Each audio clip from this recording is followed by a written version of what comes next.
Hey everybody, welcome back to Peace of Mind Kayak Fishing. It's a logo that I'm playing with. Just the basic idea is to get across what fishing does for me. And for me, it's just absolutely that sanity saver living here in the developed world. Just getting back to nature. But moving on, I can see some of the language coming across the screen here. Going out for crappie today. And this was back on the 6th of March of 2016. And just a gorgeous morning. I had some audio here, but I've decided to do the voiceover because the audio was a little bit too quiet. As I began the day, you could see shad beginning to eat whatever they eat on the surface, little invertebrates or plankton. No real bass or stripers busting them just yet. That changes a little bit later, and it's definitely a different story now. But moving on, as we push through this mist here, we'll hit the first area that I stop at, which is a little lay-down tree. And this is Cade Creek, if I haven't mentioned it already. Now this first lay-down tree has been good to me, but anyway, watch the float. It's a small one at the top middle of the screen, a little bit to the right. There you go, see the language up there, watch that float up there.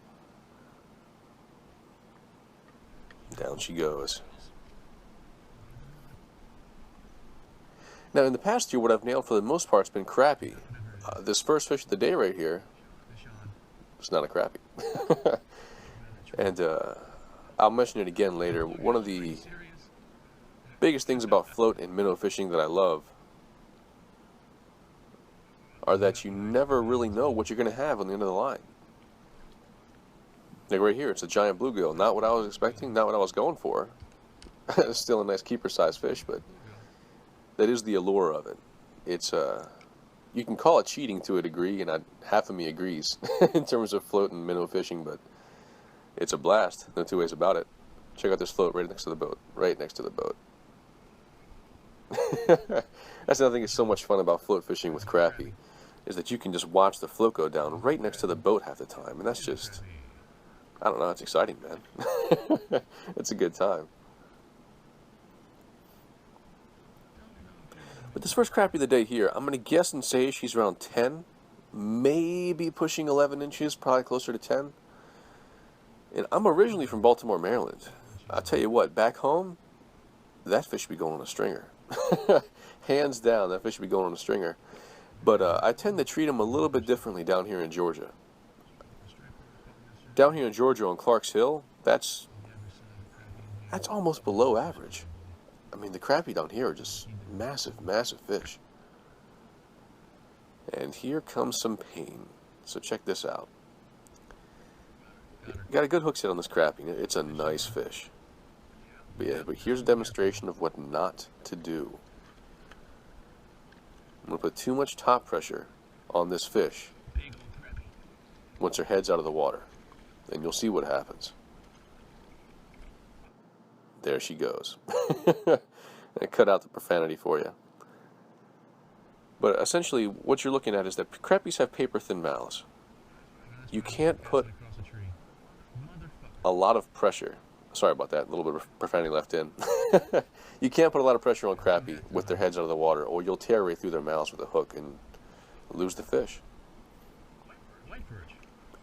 Yeah, whether you call them white bass or white perch, another surprise right here. Wasn't expecting them, wasn't chasing them, but I'll take it.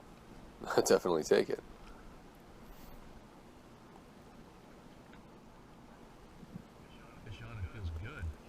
Now, as time went on, I started to see those shad that I was talking about earlier start getting tagged a little bit on the surface. And it turns out there was a school of, looks like white perch, small striper, and decent-sized bass that had moved into the cove to start chasing them rather.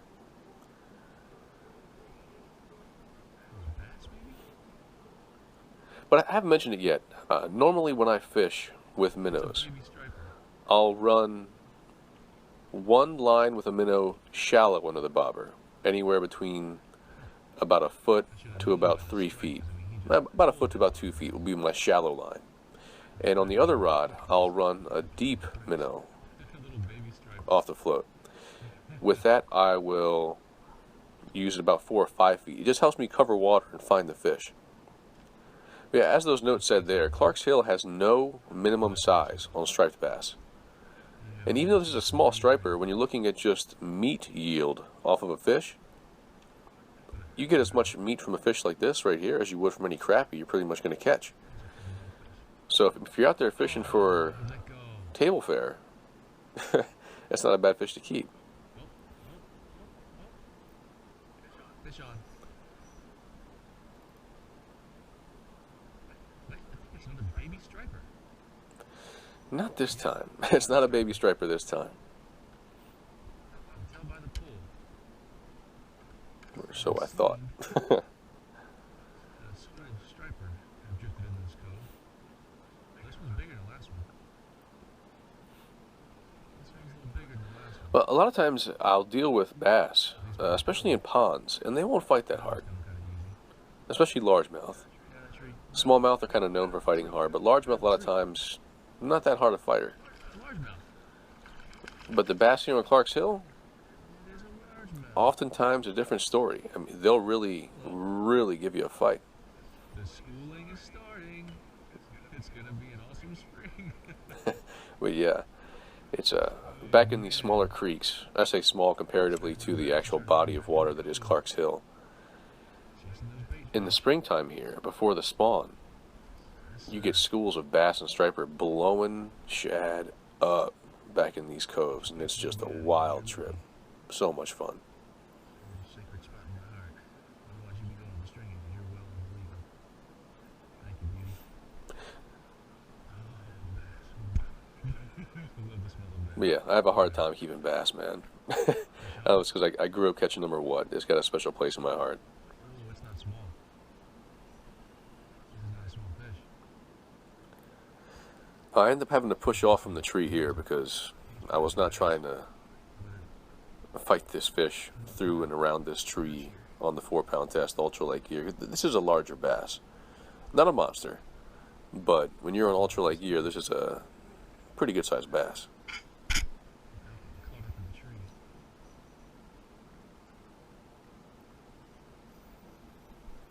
I'm pretty sure it's a bass. A nice bass. Oh shit. Yeah, sorry for the profanity again.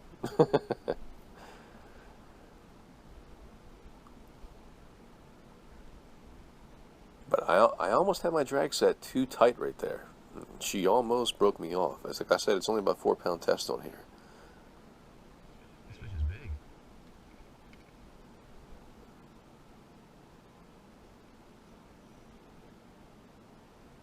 At least let me get a look at you. Big bass, right? Yep. There you go. Big bass. Nice fish. Got her. There she is. The school of bass and striper have moved in. See Yeah, that? there's another strike just up ahead. It's kind of hard to make out. You take it back a few seconds, you'll be able to see it, but that was another strike just up ahead. It has happened. You've crossed that threshold in the year.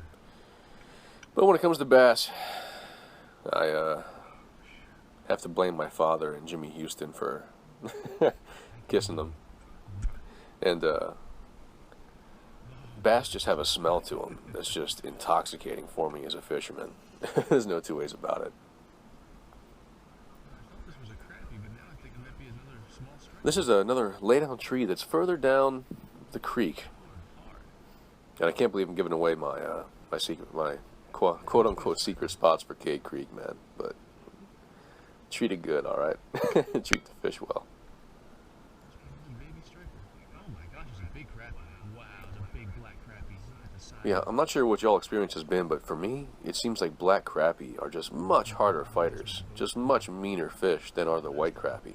I mean, they'll put a bend in your rod Hell yes. and stay strong on a stringer much longer than any white crappie that I've caught, regardless of size. The biggest crappie ever caught. That's a nice fish, man. Clark's Hill, I love this place for crappie fishing. It is just an excellent, excellent crappie fishery. Thank you for your sacrifice. Look at the size of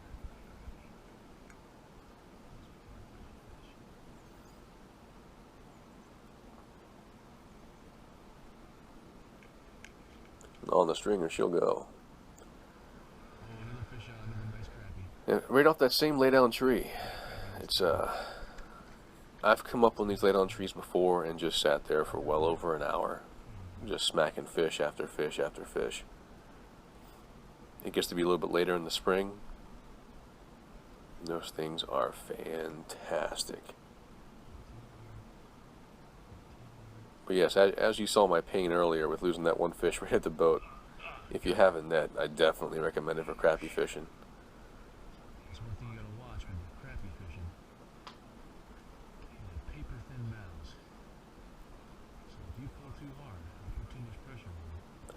Oh, one other note on the rig. I already discussed the length that I'll fish the minnows underneath the bobber. What you want to do is take a very small split shot and put it about 4 to 5 inches above the hook.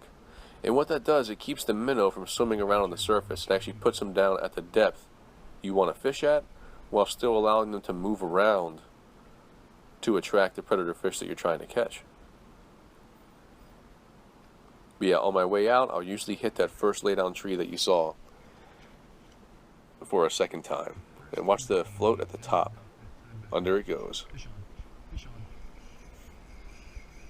Why is the drag so light? Feels like a good one too. Feels like a big crappie. Feels like a big crappie. Well, yeah, like the note says, I can't be sure, but I think this is the same crappie I lost earlier. I think I got my revenge on this one, but it my GoPro's gonna die in a minute. So you'll get a glimpse of this fish in a second. If it's not the same fish, it's definitely of a same size with the fish that I lost. But the GoPro's going to die in a minute, unfortunately. So here comes the one glimpse we're going to get of her. Another nice fish. And I promise I did land this one. But thanks for watching, and there's going to be a lot more in this series for Clark's Hill. I have a lot of fishing to catch up on as far as posting it on here. So if you'd like to, go ahead and subscribe, because it only gets hotter in March and April. All right? Hey, have a good one.